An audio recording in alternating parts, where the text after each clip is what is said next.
गुरु भगवान को नमन है। देखिए, हम सब लोग हनुमान जी की पूजा करते हैं। सब मानते हैं हनुमान जी को। जय हनुमान ज्ञान गुण सागर, जय कपीस तिहु लोक उजागर। हम सब चौपाइयाँ पढ़ते हैं। हमें इनका अर्थ पता होना चाहिए। हमें शुरू से बस पढ़ना सिखाया है, पढ़ो। हनुमान चालीसा पढ़नी चाहिए। इसको पढ़ने से हमारे सारे पाप धुल जाते हैं। सबको यही मालूम है। देखिए, हनुमान जी को जानने के लिए सबसे पहले हमें राम जी के बारे में जानना होगा कि हनुमान जी ने राम का ही ध्यान क्यों किया।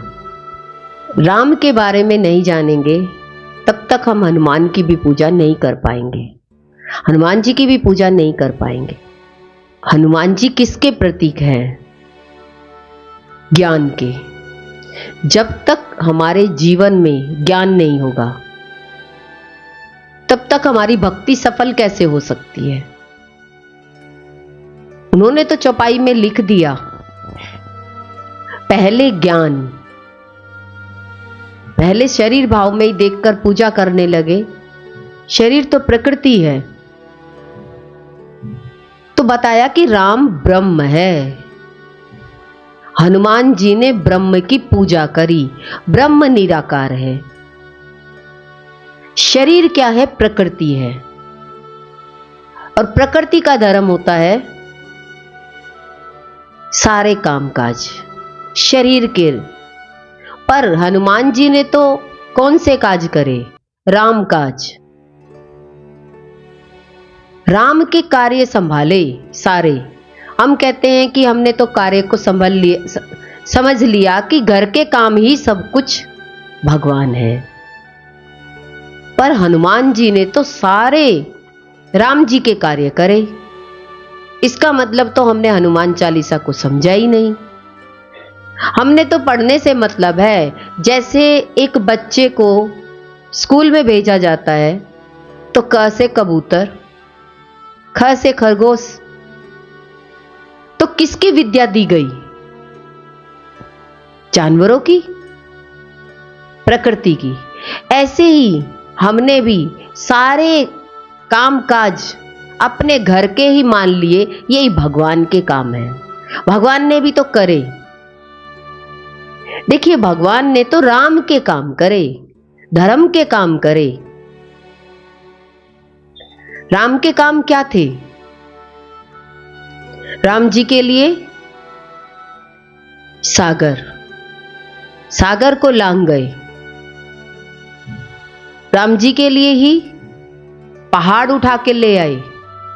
किसके लिए लेकर आए? भगवान के लिए। असीम होकर दिखाया। शरीर तो एक सीमा में बंधा हुआ है, और सीमा वाले हम काम करके कहते हैं हमने भगवान के काम करे।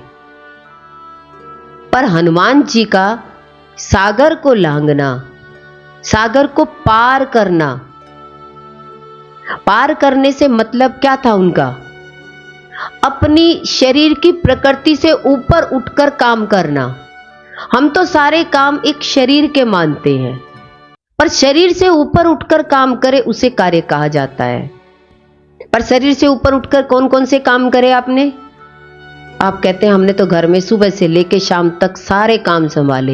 ये तो प्रकृति के एक सीमित दायरे के काम है। शरीर एक सीमा में बंधा हुआ है। भगवान तो असीम है। हनुमान जी ने तो राम जी के असीम होकर काम करे। असीम। हमने असीम के कौन से काम करे?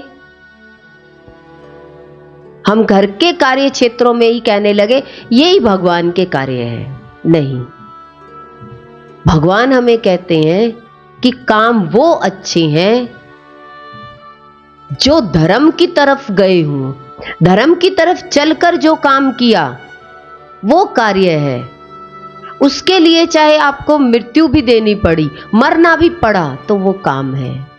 और स्वधर्म हम किसे मानते हैं? घर के कार्य में हम सारी जिंदगी लगे रहें, तब भी वो काम काम नहीं माना जाता। देखिए, हनुमान जी वानर रूप होकर के राम जी की तरफ देख रहे हैं, मनुष्य का काम कर रहे हैं, ब्रह्म का काम कर रहे हैं। उन्होंने सोच लिया कि मुझे पशुता के काम करने ही नहीं है, पशुत्व से ऊपर उठकर काम करना है। उन्होंने अपनी बंदर बुद्धि को छोड़ करके राम जी के काम करे। हमारा शरीर सारा क्या है? शरीर सारा बंदरों वाला ही काम करता है। पर उन्होंने क्या किया? अपनी चेतना को बंदर रूप से हटा करके राम जी के काम किए, धर्म के काम किए। हमने तो धर्म मान लिया, घर में जो कार्य है वही हमारा धर्म है। यह हमारी अज्ञानता है। देखिए, स्कूलों में जो पढ़ाई कराई जाती है वो सारी पढ़ाई शरीर की सीमा तक है। अपने शरीर में बांधना है। शरीर से ऊपर उठना तो अपनी आत्मा में जाना है। जब तक आत्मज्ञान नहीं होगा तब तक विद्या नहीं होगी। संसारी विद्या तो अविद्या है। शरीर की सीमा तक जा सकते हो, असीम नहीं। पर हनुमान जी तो अपनी सीमा को लांघ गए, अपने शरीर भाव से ऊपर उठ गए, तो उनकी पूजा हुई। वानर रूप का मतलब यही होता है कि हम सारी जिंदगी इस संसार के घर के कामों में लगे रहे, यही हमारा वानर रूप है। जो प्रकृति में बंधे रहते हैं वो सारे काम क्या करते हैं? उनका फल तो कुछ मिलना ही नहीं है। तो भगवान यही कहते हैं। देखिए, भगवान कृष्ण भी गीता में अर्जुन को यही कह रहे हैं, अपने इन शरीर के धर्मों से ऊपर उठ, शरीर के कर्मों से ऊपर उठ। पर सबने क्या कह दिया? भगवान कृष्ण ने तो गीता में यह कह रखा है। देखिए, अर्जुन बात कर रहा है सारी शरीर की, कर्म से बंधने की, मेरे ये कार्य बनते हैं। पर हमने अर्जुन की बात को भगवान से जोड़कर कह दिया, गीता में ये लिख रखा है। पर भगवान कृष्ण ने उनकी सारे शरीर के प्रकृति के कर्मों को काटा है। जब वो कह रहे हैं कि मेरे परिवार वाले खड़े हैं, मैं इन्हें कैसे मारूं, तो भगवान कहते हैं इन प्रकृति के शरीर के धर्मों में मत लग, इससे ऊपर उठ। देखिए, प्रकृति में जब तक उसने बात करी तब तक भगवान उनकी बातों को काटते रहे। और हमने क्या कहा? गीता में ये लिख रखा है। अर्जुन की बात को काट रहे हैं, उन्हें ऊपर उठा रहे हैं। भगवान कृष्ण ने कहीं नहीं कहा तुम इन शरीर के कर्मों में लगे रहो। हमने तो सोच लिया कि घर के कर्म ही स्वधर्म है, यही स्वधर्म से ही हमें अपने जीवन में मुक्ति मिल जाएगी। नहीं, हनुमान जी की 2-4 चौपाइयां भी समझ लें कि उन्होंने अपने शरीर की सीमा को लांघ दिया। अपने शरीर भाव से ऊपर उठ के काम करे, अपनी चेतना में काम करे। अपनी चेतना में आकर ही बड़े काम कर सकते हो। आत्मज्ञान की विद्या के बिना कोई काम सफल नहीं है। कितने भी काम करे, सब में हार निश्चित है। आप अपने आप को हारा हुआ मानेंगे, चाहे आप भले ही सारी जिंदगी कर्मों में लगा दी, चाहे खूब पढ़ाई में लगा दी। आत्मज्ञान को समझना ही हनुमान है। हनुमान जी ने राम ब्रह्म को समझा पहले, तब राम जी के काम करे। तो धर्म का काम जरूरी है या शरीर का काम? आप क्या कहोगे? किस किस ने समझा हनुमान जी को? आपके ऊपर अज्ञानता का आवरण आ गया, अंधकार आ गया। जागृत, स्वपन और सुसुप्ति, ये तमस है। हम जागृत में हैं और अपने शरीर की मैं को लेकर के जागकर काम कर रहे हैं, पर कर तो अंधकार में ही रहे हो। है तो शरीर का ही भाग, है तो शरीर की मैं। इस शरीर की मैं के अंधकार से चाहे आप जागे रहो और चाहे आप सपने लो और चाहे सोए हुए आप उठ करके कहो कि मैंने ये देखा, आखिर आपने ही देखा ना, आपने अपने आप से उठकर क्या काम किया? अपने आप से तो नहीं उठे। दूसरा भी दिखाई दिया तो आपको ही दिखाई दिया।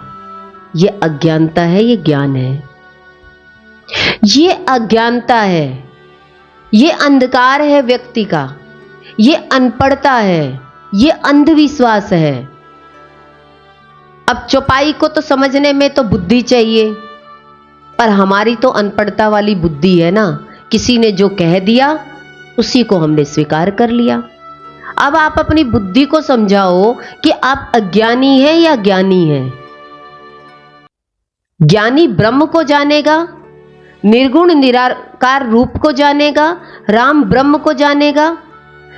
हनुमान जी ने राम को जाना, राम की भक्ति करी। हम किसकी भक्ति करना चाहते हैं? हम किसको परमेश्वर मान लेते हैं? हमने अपनी आत्मा को नहीं जाना और शरीर को जाना। को जानने से अज्ञानी रहे और आत्मा को जानने से अज्ञानता से दूर हो गए। अब देखिए, हमें भूत प्रेत वाले इलाके में जाना चाहिए। वहां सच लगता है तो आप क्या कहेंगे? अगर आपको भूत प्रेत सच लगता है, पितर लोग सच लगते हैं, तो ये आपकी अज्ञानता का कारण है। क्या कहोगे? आपकी बुद्धि परिपक्व ही नहीं हुई, आपकी बुद्धि बच्चे वाली रही। बच्चे को डरा दिया जाए तो वो कैसे बैठ जाएगा? वो जिंदगी में कभी खुलेगा ही नहीं। ऐसे ही हमें कोई डरा दे, कोई कह दे कि तुम्हारे घर में ऐसा हो गया, तुम्हारे को वो तंग कर रहा है, तो आपकी बुद्धि परिपक्व नहीं होगी तो कौन सी बात सच मानोगे? अब आप अपनी बुद्धि को देखिए, कितने सारे जादू टोने को मानोगे? जादू टोने सत्य है या ब्रह्म सत्य है? ये संसार झूठ है या भगवान सत्य है? भगवान सत्य है और संसार झूठ है। आप पक्का मानते हो संसार झूठ है? संसार की आज दिन तक जो भी आपने कर्म किए वो सब झूठ के थे, सच के थे, पर आपने सच मान के करे। फल क्या मिला उसका? झूठ। अब उसका फल झूठ का ही मिला, तो अब आपकी बुद्धि परिपक्व होनी चाहिए या बच्चे वाली होनी चाहिए? अब हम परिपक्व होना चाहते हैं या झूठ वाली बुद्धि से दुखी रहना चाहते हैं? बताओ। सारे अर्जुन का अज्ञान सुना करके हम कहे हमने गीता जी पढ़ी, आपने पढ़ी ही नहीं। गीता जी में अर्जुन के ही क्वेश्चनों को लेकर के, प्रश्नों को लेकर के हमने कहा हमने गीता जी पढ़ ली। गीता जी में ये लिखा है, गीता जी में जो बातें हुई अर्जुन की बातें थी, सारे अर्जुन की बातों को काटा भगवान ने। ये तो पढ़ा ही नहीं कि भगवान ने उसका आंसर क्या दिया। भगवान ने तो आंसर दिया आत्मा सत्य है और सब कुछ ये सब मिथ्या है। लास्ट में एक ही लाइन में बताते चले गए कि सब कुछ मिथ्या है, पर हमने मिथ्या चीज को पकड़ करके क्या कह दिया? हमने गीता जी पढ़ी, क्योंकि अपने आप पढ़ी ना। ऐसे ही घर बैठे जो हमने अपने आप में पूजा पाठ भक्ति व्रत नियम किए, उस शरीर में फंस के रह गए, पर उसको समझा नहीं। देखिए, भगवान हनुमान जी ने सूर्य का गोला अपने मुख में ले लिया। आप क्या कहेंगे? अरे, अब अज्ञानी क्या समझेंगे? ऐसा कभी हो सकता है? सूर्य कभी कोई मुख में ले सकता है? सूर्य का मतलब क्या था? अग्नि से, ऊर्जा से, कि हमारा शरीर इस सूर्य की ऊर्जा से चल रहा है। खाना खाते हैं तो सारी एनर्जी, हमारे किसान जो खेती करते हैं उसमें सारी गर्मी जाती है, उस गर्मी से पकता है वो अनाज। तो वो ऊर्जा कैसे चली गई? हमारे पेट में मुख के द्वारा अग्नि का रूप अंदर ले गए। ऐसे ही हनुमान जी ने कहा कि मैं सूर्य को अपने अंदर में वास करता हूं, कि मैंने अपने शरीर के अंदर में इतनी गर्मी को ले लिया, सूर्य को अंदर ले लिया, दिखा दिया बाहर, इतनी मेरे शरीर के अंदर में ऊर्जा है। पर लोगों ने इस चीज का मजाक कर दिया। बंदर है, बंदर ऐसे ही काम करेगा। सूर्य को मुंह में ले लिया, अरे बड़ा ताकतवर है, देखो ये सूर्य को मुंह में ले गया। आपके अंदर भी वही ऊर्जा है, आप भी उस सूर्य की गर्मी को अपने अंदर में ले हुए हो। बिना ऊर्जा के ये शरीर चल ही नहीं सकता। तो सूर्य जैसी गर्मी हनुमान जी के अंदर में थी, इतना ऊर्जा को अपने अंदर में लिए हुए थे। वायु तत्व, पवन पुत्र हनुमान, देखिए वायु का भक्षण करना। इतनी वायु शुद्ध थी कि आकाश में उड़ते थे। पवन पुत्र हनुमान हुआ। हमारी वायु जो शुद्ध नहीं है, हम शरीर तक सीमित हैं, शरीर से बाहर प्राणों को लेकर जाएं, उठा लें, तो वायु की गति को अपने वश में कर लिया, वायु का भक्षण किया। पृथ्वी तत्व का देखिए, पृथ्वी तत्व में भी अपने शरीर से ऊपर उठे। संजीवनी बूटी लानी थी तो पहाड़ को ले आए, शरीर से ऊपर उठकर काम किए। कहने का मतलब ये पहाड़ मान शरीर है, इस शरीर से ऊपर उठकर काम कौन से होते हैं? धर्म के। सारी जिंदगी जब तक शरीर से उनका जो विस्तार हुआ तो क्या था? शरीर भाव से ऊपर उठना, शरीर से पार चल के काम किया, धर्म का पालन किया। जो व्यक्ति अपनी चेतना के स्तर पर जी जाए, अपनी आत्मा के स्तर पर जिए, तो वो शरीर की लोरी से खुश हो जाएगा। हम शरीर की बातों से खुश हो जाएंगे। हमें शरीर की कोई तारीफ कर दे तो हम सीमित दायरे में शरीर से ही खुश हो जाएंगे। आपको बड़ी खुशी चाहिए ही नहीं। जल को देखिए, लांग गए, अपनी शरीर की प्रकृति से लांग गए। अपने शरीर से उठकर ऊपर उठकर कोई काम करे उसे लांगना है, पर शरीर की सीमा में रहे तो कहे तो कहीं हनुमान जी नहीं है, बंदर हो। वो वानर नहीं रहे, वो मानव चोले में किनको देख रहे थे? राम जी की तरफ नजर थी। पर उन्होंने काम कौन से किए? भगवान राम के। सारे इंसानों के काम करे, कौन से बंदरों वाला काम किया? और हम अपने शरीर की सीमा में कौन से काम करते हैं? बंदर वाले या भगवान वाले? कौन से काम करते हैं? हमारे जीवन में कौन से काम ज्यादा है? बताओ, कौन से काम ज्यादा है? हम अपनी सीमा में रहकर काम करते हैं तो गुरु कहते हैं आप शरीर की प्रकृति के अंदर में हो। प्रकृति सीमा में बंधी हुई है, और असीम कौन है? जो प्रकृति से पार जाता है, जो अपनी शरीर की सीमा रेखा से बाहर जाकर काम करता है, वही है चेतना के स्तर पर जीना। हमने तो कोई बाउंड्री पार ही नहीं करी, और हम क्या कहते हैं? हमने बड़े काम किए। प्रकृति के अंडर में काम करे, प्रकृति से ऊपर उठ के काम नहीं करे, चेतना के स्तर पर कोई काम नहीं किया। चेतना के स्तर पर तो काम करना भगवान का काम करना है। तो भगवान के काम में हम कितने आगे बढ़े? इसका मतलब भगवान के कार्य के लिए आगे नहीं बढ़े तो आप क्या कहलाएं? एक बंदर रूप। शरीर सबका बंदर रूप है, उछल कूद मचाता है, तो मन क्या करता है? घर घर में ही कूदता रहता है, और क्या कहता है? मैंने बड़ा काम कर लिया। कहते बंदर क्या करेंगे? लड़ाई तो करेंगे। तो शरीर भाव में रहेंगे तो वो लड़ेंगे ही तो सही, तो पशुता में ही रहेंगे। पर हनुमान जी अपने शरीर से ऊपर उठे, चेतना के बल पर काम किया। चेतना के स्तर पर जो काम करता है वही राम को समझ सकता है। चेतना के उसमें आ जाते हैं, आत्मज्ञान को समझ जाते हैं, तभी इंसान बन पाएंगे। नहीं तो क्या है, नहीं तो क्या है, फिर तो सगुण रूप में कोई मूर्ति रख लीजिए, कहते बस हनुमान जी की पूजा कर रहे हैं, तो शरीर के अंदर में कौन सी पूजा हो रही है, कौन सी पूजा हो रही है? उन्होंने शरीर से ऊपर उठकर कार्य करे, उसे धर्म कहते हैं।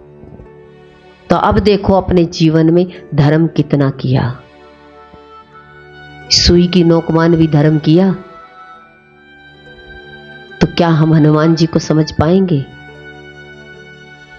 सब कहते हैं हनुमान जी मेरे गुरु हैं, पर समझा तो कुछ भी नहीं।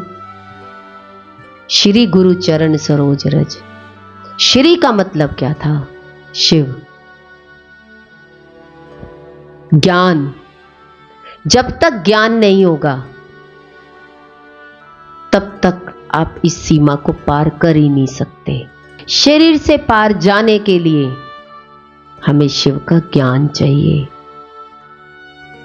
जब तक ज्ञान नहीं होगा तब तक हम किसी धर्म को ही नहीं समझ पाएंगे। सारे धर्म एक है, परमात्मा एक है, पर उस परमात्मा को तत्व से नहीं जाना तो एक को भी नहीं जाना। तो इसलिए सबसे पहले हमें ज्ञान को समझना है। ज्ञान समझेंगे तभी हम आत्मज्ञान को समझेंगे, आत्मज्ञान को समझेंगे तभी हम प्रकृति से ऊपर उठ पाएंगे। प्रकृति में सीमा में रहेंगे तो असीम नहीं बन पाएंगे। आपको असीम होना है या सीमा में रहना है? सीमा में तो सारे पशु पक्षी सब आते हैं, जीव जंतु प्रकृति में आते हैं, और प्रकृति के पार परमात्मा है। गुरु भगवान के शुक्राने हैं।